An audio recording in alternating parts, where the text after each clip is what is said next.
Lives we lead, making the lives we lead possible. Come, let us worship together. Now please rise in body or spirit and join voices in singing hymn number 38 in the gray hymnal, Morning Has Broken.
Please remain standing while our ushers lead us in our chalice lighting, and then please remain standing for the doxology.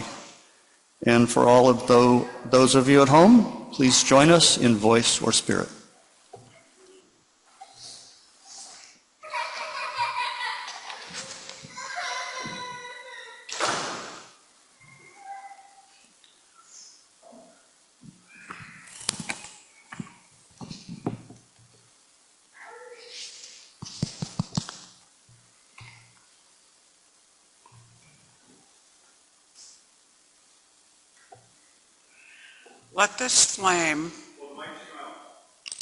Let this flame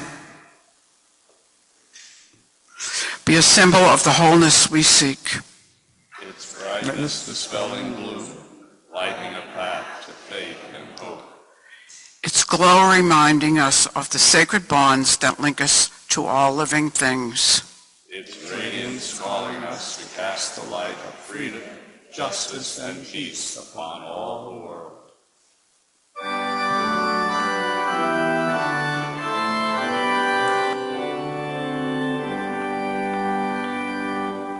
Let those who live in every land declare that fear and war are done, joined by the labor of their hands in love and understanding.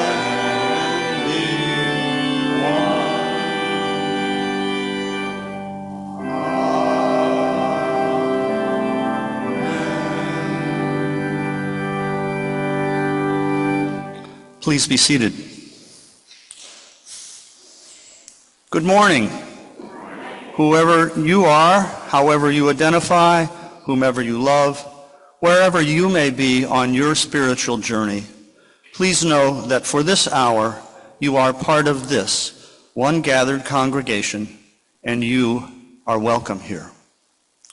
We gratefully acknowledge the Pawtuxet Wampanoag people on whose ancestral lands we gather today. We commit to support and honor their history and culture. My name's Michael Gardner. I'm a worship associate in the church and very grateful to be in the pulpit today, as Reverend Susan has the day off. If you're joining us for the first time, or if you haven't had the chance, we invite you to stand and introduce yourself. Not required, but we'd love to have the chance to say hello and give you a warm First Parish welcome. This includes any newcomers on Zoom. Please wave your hand, unmute yourself, and we will give you the chance to say hello.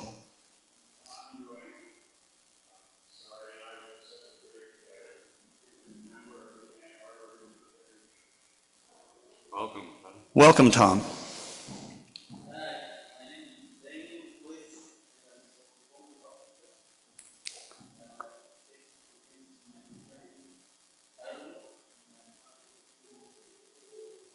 Welcome, Daniel.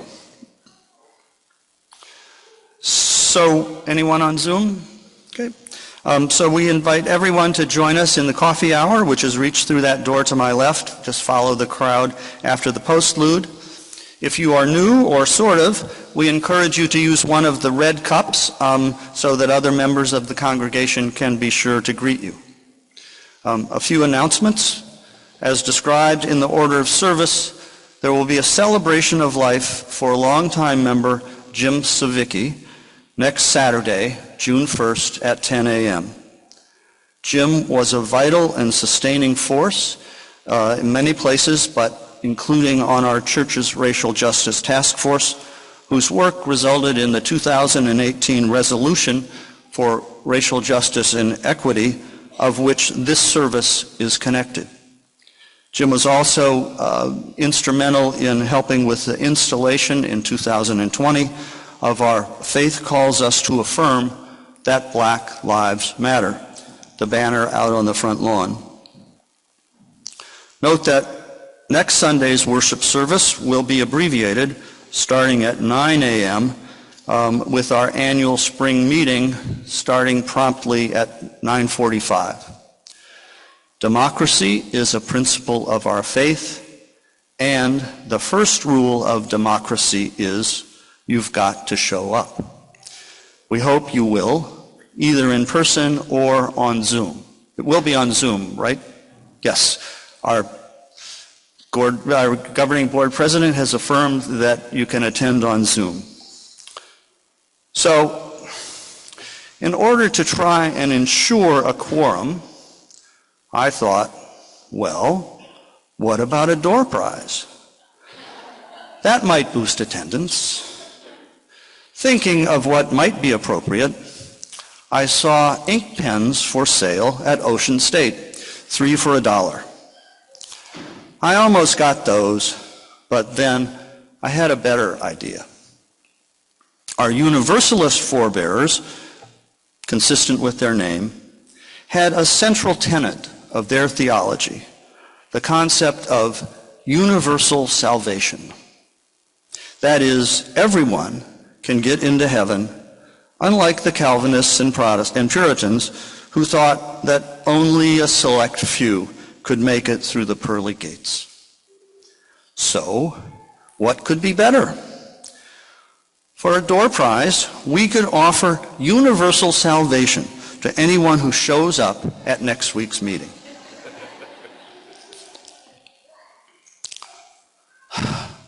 Then I ran into a problem. It seems the power to grant such salvation has not been bestowed on mere worship associates. There might be a right of appeal, but I'm not sure who or to what to appeal to.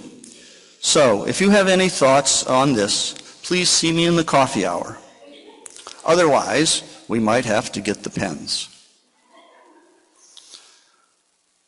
Spring annual meetings starting, I inserted that and sort of messed up now. Let me try again. Oh yeah, so we're still on the annual meeting. The meeting is interesting, informative, and participatory. And if you get the chance to exercise the great gift of our faith, the right to vote to help decide our future, you should take it.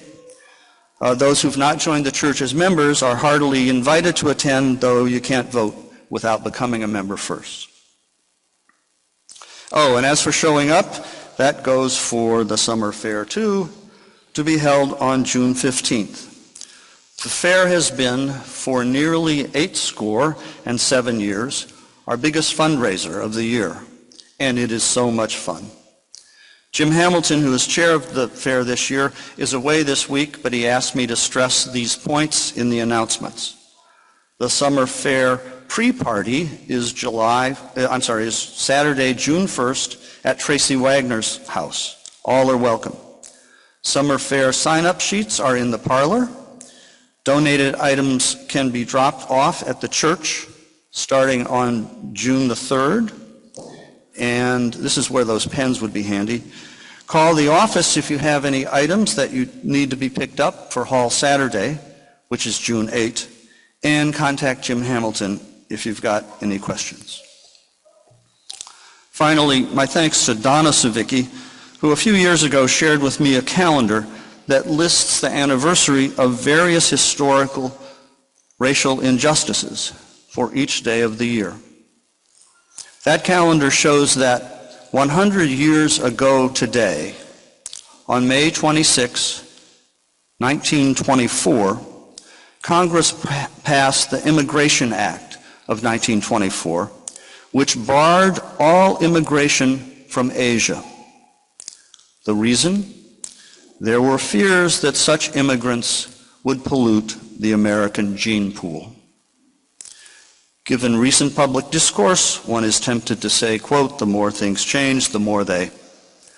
But it should be noted that 3 years ago today, last week, responding to a surge of attacks on Asian Americans during the coronavirus, President Biden signed legislation intending to bolster federal and local investigations into hate crimes based on victims' race or ethnicity. But then, of course, support for that legislation was only gained momentum after a shooting rampage in Atlanta area spas killed 6 women of Asian descent, which I suppose shows something of the theme of this service, that although there can be progress, it tends to be slow. It comes in fits and starts, with setbacks, and all too often, it is accompanied by violence. And now, a treat. For many years, we were joined at our Memorial Day weekend service by the Williams Reunion Jazz Band, featuring our own Fred Clifford with some rousing Dixieland and homegrown jazz. Now, with Fred's help and major contributions by Ted Lillies and others, we are able to share their sound with you today. Let's hear the Williams Band version of Battle Hymn of the Republic. I confess the lyrics to this song and its history have always been a little too bellicose for me, but in this version, I think you'll hear a plaintive quality to the singing that softens the message, bringing it closer to the spirit of today's service. And given the song's history, let's acknowledge the awesome power of music to stir hearts and emotions. And remember our duty to steer those emotions to a good end. Meanwhile, enjoy the Williams Reunion Jazz Band featuring Jimmy Mazzy on vocals, Fred Clifford on tuba. In a band without drums, I'm told it's the tuba that keeps the time and the band together. Fred has certainly done that. My wife's telling me that Fred is in the audience, in the back, the congregation with the yellow shirt. Thank you again, Fred.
when I had the honor of filling in for our then minister, Robbie Walsh, when he was on sabbatical at a Memorial Day service here, I offered a version of this prayer in the sanctuary as the benediction to the town's Memorial Day service in May of 2001.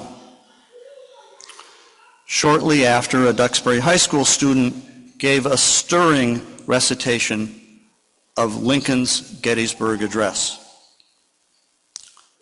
2001.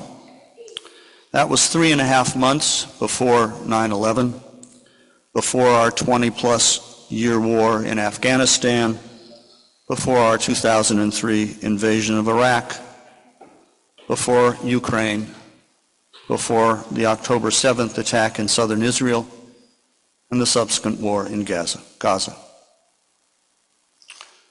But here is this same plea today, with all the more urgency of an unknown future. Please join in the spirit of prayer or meditation. May the creative spirit which inspires all life guide us to remember and honor those who have trod this path before us, those who have sacrificed through service, through pain, through loss of life, in the name of freedom and justice and our best understanding of the common good. May the creative spirit inspire us towards forgiveness of those we once called enemy and those we may yet again so name, as we try to understand and experience the common humanity binding men and women of all nations. May we rededicate ourselves to peace, to justice, so that the dead from America's wars never grow again in numbers, but grow only in our hearts, with increased appreciation, gratitude, and love. And in the end, in the name of all that is holy, may they never be forgotten. Amen. The morning offering for the work of this hopefully soul-nourishing church will now be given and gratefully received.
There is a typo in the order of service. The material that will follow is not included as one of our readings. In 1876, and for many years prior, former slave, author, editor, orator, abolitionist, and federal official Frederick Douglass was the recognized voice of Black America. On April 14, 1876, he was the principal speaker in Washington, D.C., at the dedication of a monument to Abraham Lincoln, now generally known as the Freedmen's Memorial. This imposing statue shows Lincoln standing with a kneeling slave who is, in part, breaking his own chains under Lincoln's guiding arm. This was the first U.S. monument ever to depict a black person. Douglass spoke to a large crowd, which included President Grant, members of his cabinet, Supreme Court justices, senators and congressmen, other dignitaries, and many citizens, white and black. This was the first time in American history that a black man or woman had ever spoken to such a distinguished crowd. In the beginning of his speech, of which you will hear a very short excerpt, Douglass made it clear that he was speaking only as an African American for his race. When Douglass refers to our or we, he is speaking of and for blacks. When he refers to you, he is speaking of whites. Frederick Douglass.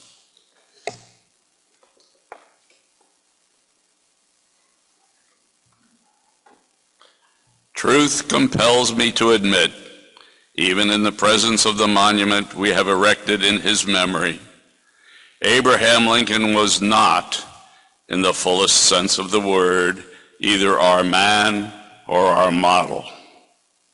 In his interests, in his association, in his habits of thought, and in his prejudices, he was a white man.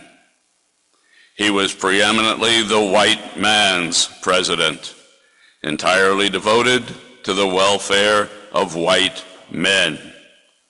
He was ready and willing at any time during the last years of his administration to deny, postpone, and sacrifice the rights of humanity and the colored people to promote the welfare of the white people of his country. He came into the presidential chair upon one principle alone, namely opposition to the extension of slavery. His arguments in furtherance of this policy had their motive and mainspring in his patriotic devotion to the interests of his own race. To protect, defend, and perpetuate slavery in the states where it existed, Abraham Lincoln was not less ready than any other president to draw the sword of the nation. He was ready to execute all the supposed constitutional guarantees of the Constitution in favor of the slave system anywhere inside the slave states. He was willing to pursue, recapture, and send back the fugitive slave to his master, and to suppress a slave rising for liberty, though his guilty masters were already in arms against the government. The race to which we belong were not the special objects of his consideration.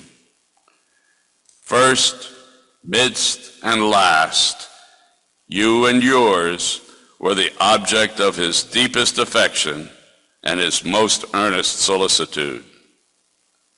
You are the children of Abraham Lincoln. We are at best only his stepchildren, children by adoption, children by force of circumstances and necessity. Now, Douglass went on to enumerate some of the ways in which Lincoln impeded the freedom of black people, including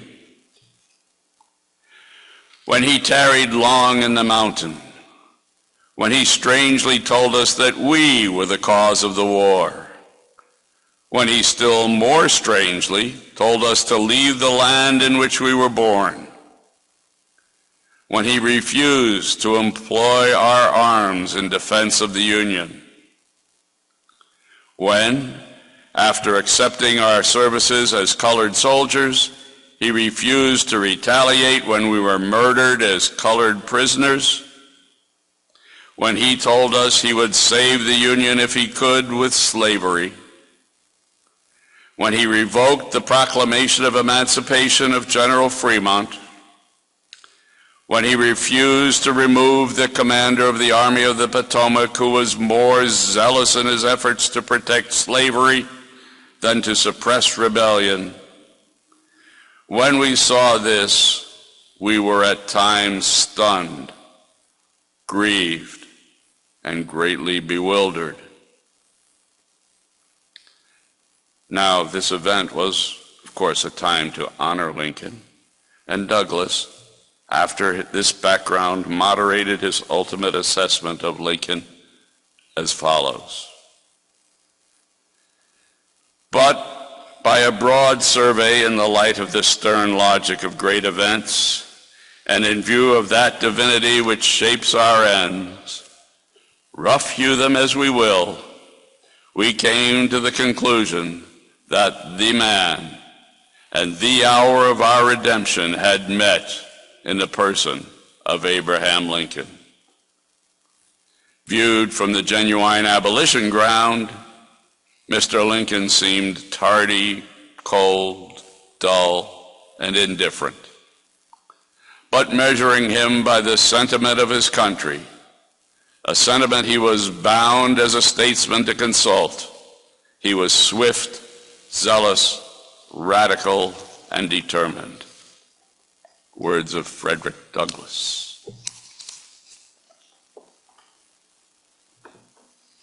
Our next hymn is number 1025 in the Teal hymnal, When Will the Fighting Cease?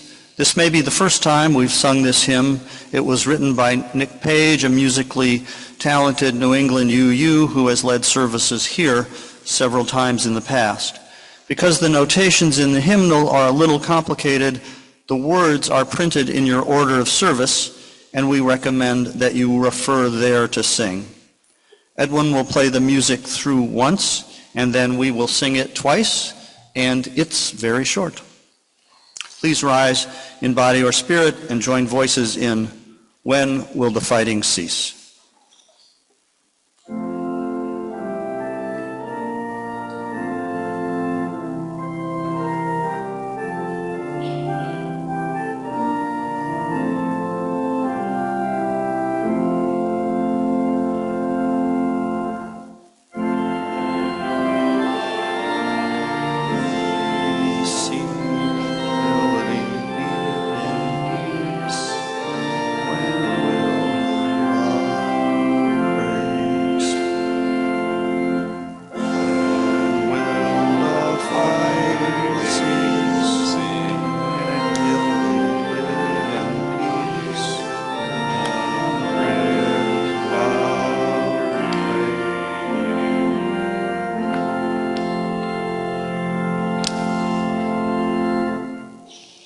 Please be seated.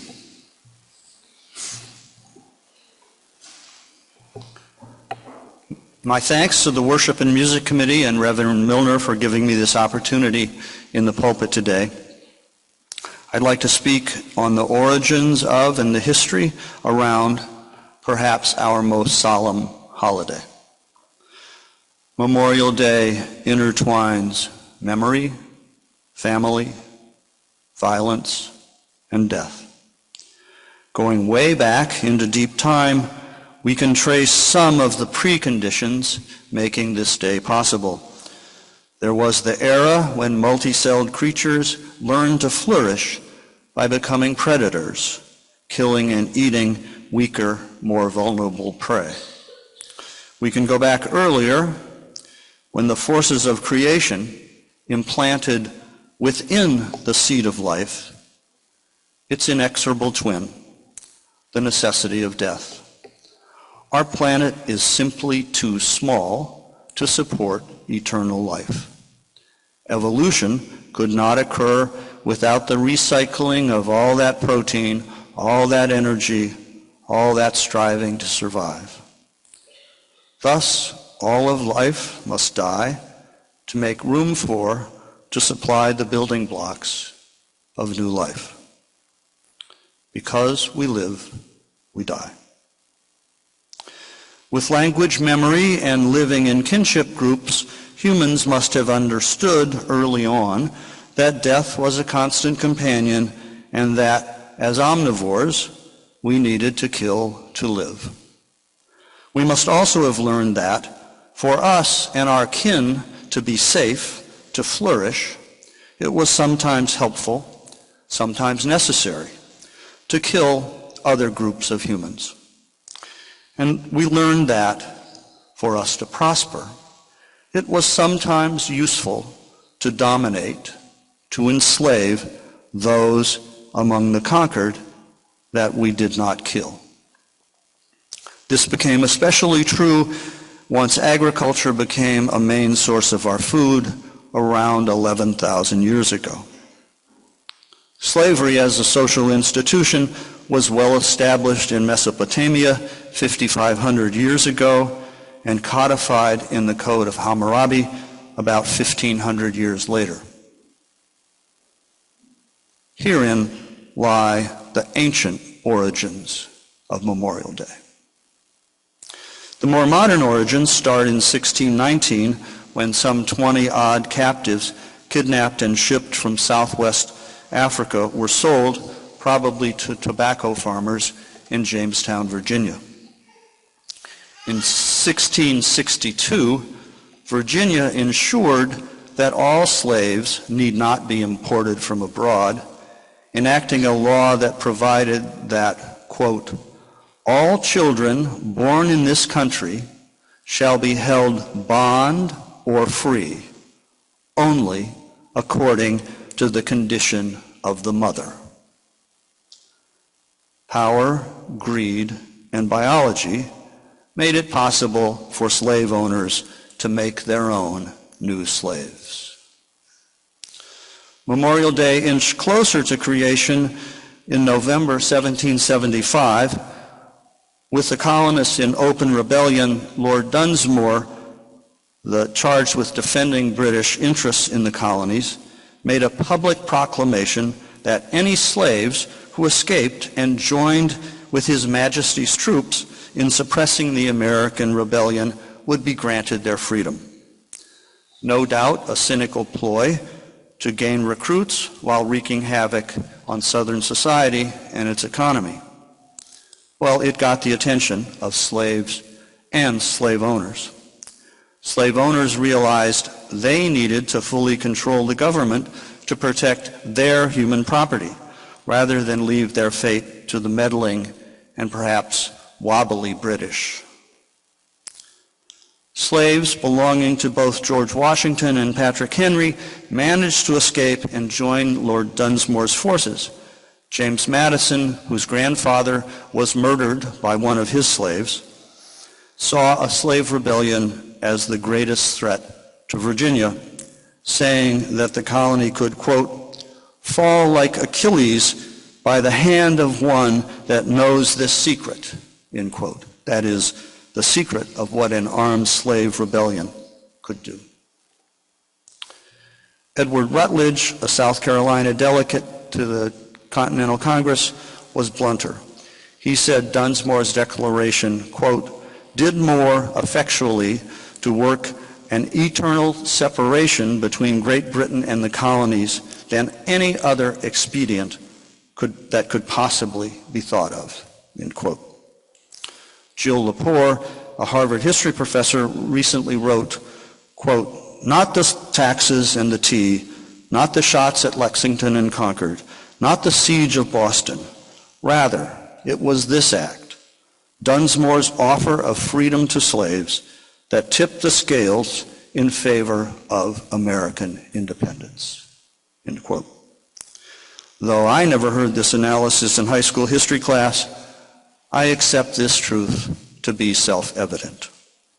The American Revolution was sparked, in significant part, to protect and defend the American institution of race-based, inheritable, and perpetual human bondage. Southern concerns seemed prescient when, in 1833, slavery was abolished in most parts of the British Empire, with compensation to slave owners and an apprentice program for freed slaves. Had we stuck with Britain 57 years earlier, the history of slavery in the U.S. might have been very different. Another midwife of Memorial Day came with decisions made at the Constitutional the Constitutional Convention. First, there was no apparent interest in a northern non-slave states going it alone, forming their own country, rejecting union with the slaveholding states. Also, although it was debated, the final Constitution was silent on whether states had the right to change their minds. That is, whether they could decide to leave the Union at any time after having voted to join. This ambiguity, this failure to include in the Constitution an explicit right to secede and a process for doing so, is what made the Civil War possible, though not inevitable. In 1860, the legality of secession was still unsettled. Lincoln's now reviled predecessor, James Buchanan, believed the federal government had no right to take up arms against the southern states if they wanted to leave. Lincoln felt otherwise, apparently believing once you joined the Union, you were locked in forever. Using Fort Sumner as the provocation, he launched the bloodiest war in American history. From this carnage, Memorial Day was born. Had Lincoln been willing to negotiate a peaceful separation, a peaceful divorce between irreconcilable parties, including a division of property like Fort Sumner, the history of the two countries might have been very different. Among other things, upwards of 750,000 lives might have been saved. Though permanent peace was not guaranteed, the two countries, had they failed to negotiate a settlement, might have later gone to war over control of those Western territories.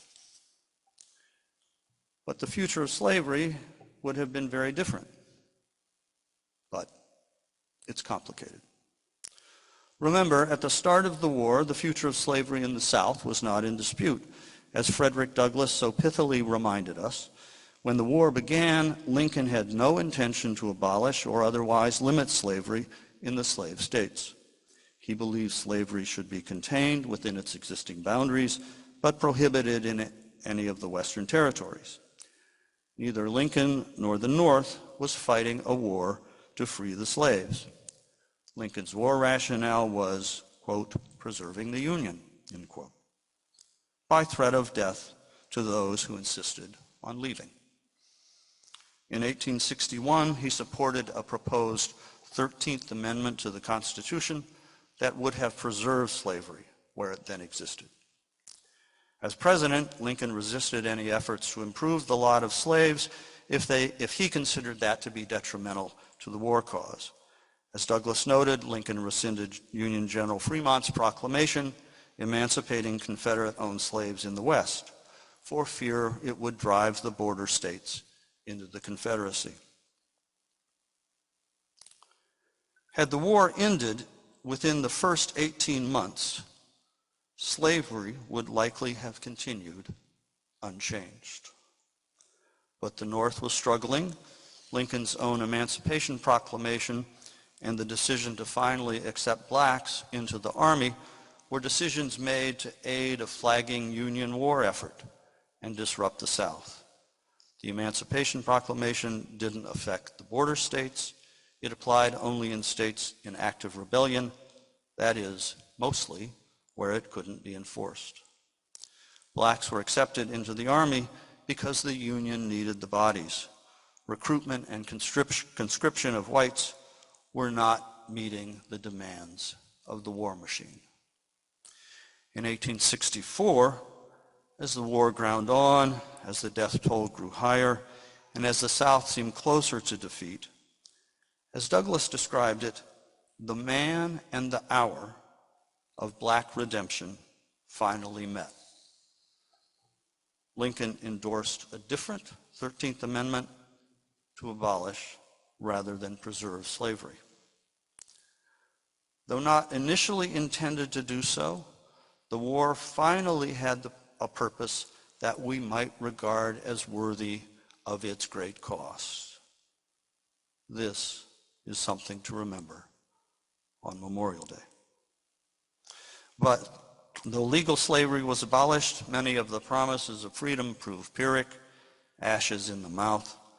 The North's interest in protecting the safety and new-won rights of Southern blacks quickly withered in the heat of unrelenting Southern white terrorism and the emergence of Jim Crow law and culture. The South lost the war, but the 1860s-style Southern white culture of racial domination won the peace. Legally for nearly 100 years, and economically and in other ways to this day. I've often criticized Lincoln for going to war just to preserve the Union. Such a purpose seems to me both undemocratic and morally bankrupt. Southern secession needn't have cost one Northern life. And I generally believe in the right of secession. A new generation should not necessarily be bound by the decision made hundreds or even 80 years earlier. The process should be difficult and perhaps involve multiple votes over time to prevent rash decisions in the heat of the moment. But if people really want to go, let them go. Secession or its threat are not that uncommon. In 1814, Massachusetts and other New England states seriously considered seceding over disagreement with the War of 1812. Peace settled that dispute. England presumably won't invade or bomb Scotland if the Scots finally vote to leave the UK.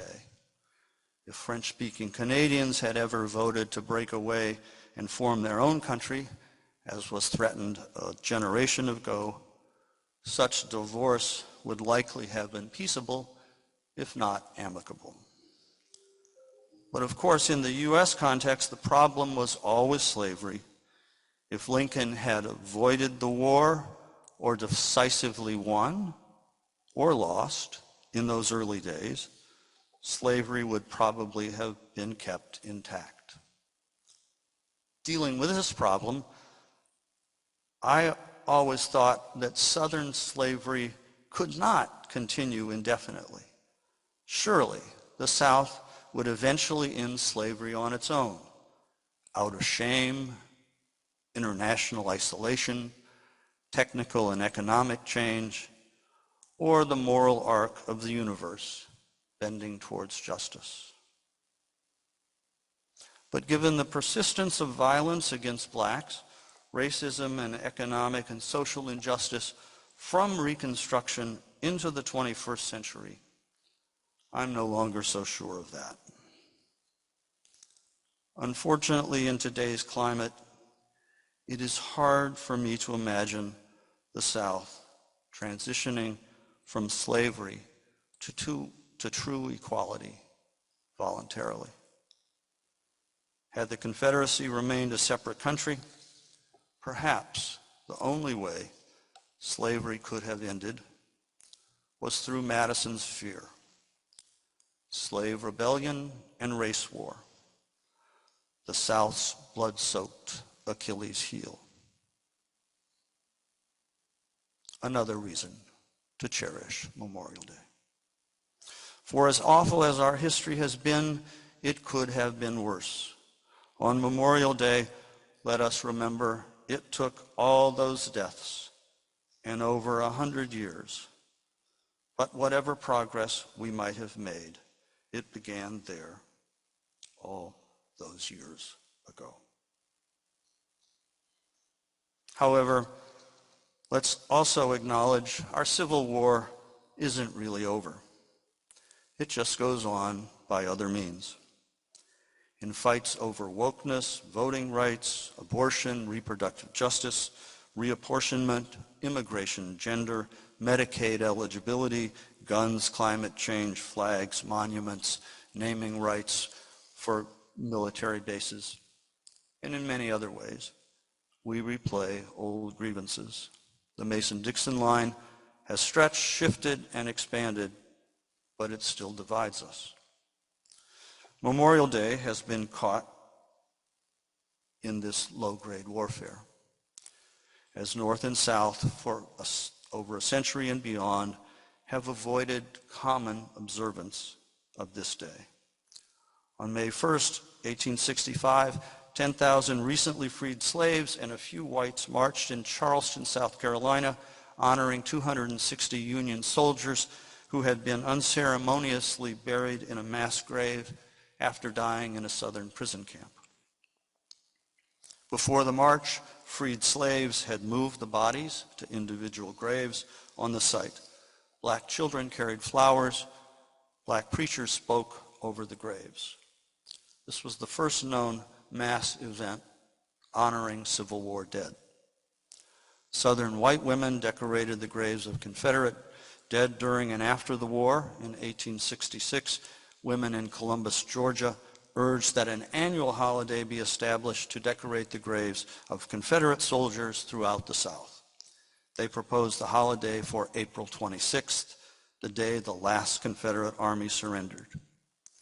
That same year, women in Columbus, Mississippi, decorated the graves of both Confederate and Union soldiers, the first effort of its kind we've noted. In 1868, a retired Union general, then leader of an important Union veterans organization, issued a proclamation calling for a national, quote, Decoration Day to be observed on May 30th. Some say this date was picked because it was an optimal day for flowers to bloom in the North.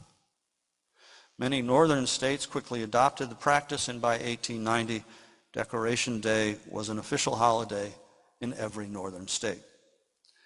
Many in the South were unhappy that Northerners were copying a tradition started by them. Southern states renamed their holiday Confederate Memorial Day, celebrated on dates from late April to June, but none on May 30th. By 1890, the emphasis of Southern observance had shifted from honoring specific soldiers to public commemoration of the Confederate South. The holiday was used for raising money to build Confederate war monuments, to shape the contents of history books, to preserve Confederate culture, and to promote the narrative of the lost cause of the Confederacy. There was no national holiday. Each state had its own, some on different dates. But in 1971, Congress made the last Monday in May, Memorial Day, a national holiday. This gave us another 3-day weekend and the unofficial opening of summer, which tilted the focus away from cemeteries towards beaches and the outdoor grill. I liked the change to Memorial Day. Rather than just flowers and flags, the day should be about remembering, honoring, and memorializing those who sacrificed. Not only the soldiers, but all those beloved we've held dear. Denoting it as Memorial Day broadens its scope and deepens the meaning of this somber holiday. But separation lives on. Confederate Memorial Day is still an observed holiday in Alabama, Mississippi, South Carolina, Kentucky, Tennessee, Florida, North Carolina, and Texas, where it is known as Confederate Heroes Day. All these days are separate from and unrelated to the national observance. The war continues, even in tiny, symbolic ways. Can we ever heal this wound? The mothers in Columbus, Mississippi, who decorated both Confederate and Union graves, including perhaps those of soldiers who had killed their sons, they had the right idea. No common soldier ever got us into a war, just or unjust. We should honor the sacrifice of all who have fallen, all who've been maimed mentally and physically. And we should remember that history is a terrible, complicated, and ambiguous thing. It is worthy of study if for no other reason than to help us evaluate the next slogan spouted by someone who wants to lead us into war. A few years ago, perhaps out of concern that griefed by suntan oil and hamburger drippings, the original purpose of Memorial Day was slipping further and further away, Congress passed the National Moment of Remembrance Act.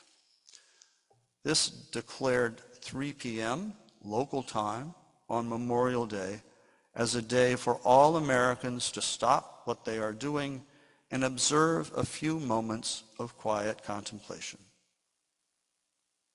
Sounds like a good spiritual practice.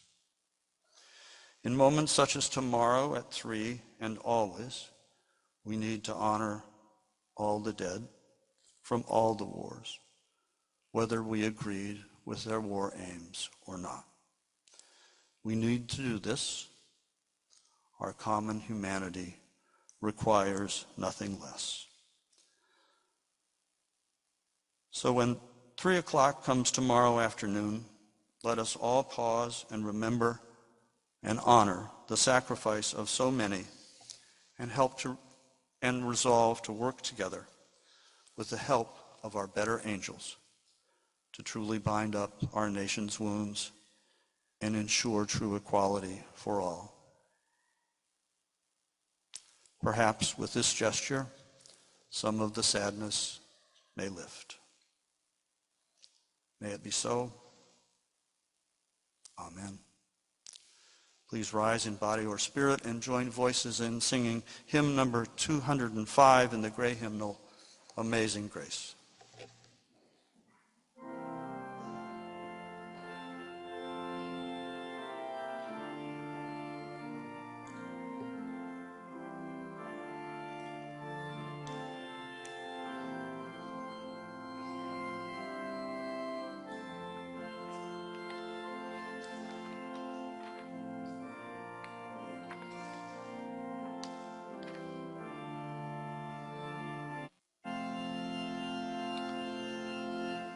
Please be seated. Annie Dillard once wrote, "How we spend our days is, of course, how we spend our lives." May we spend our lives today, tomorrow, and all our tomorrows with joy, with gratitude, and with the resolution to work, to do our best to help heal the wounds that hurt us so. May you be blessed. Now go be a blessing to the world.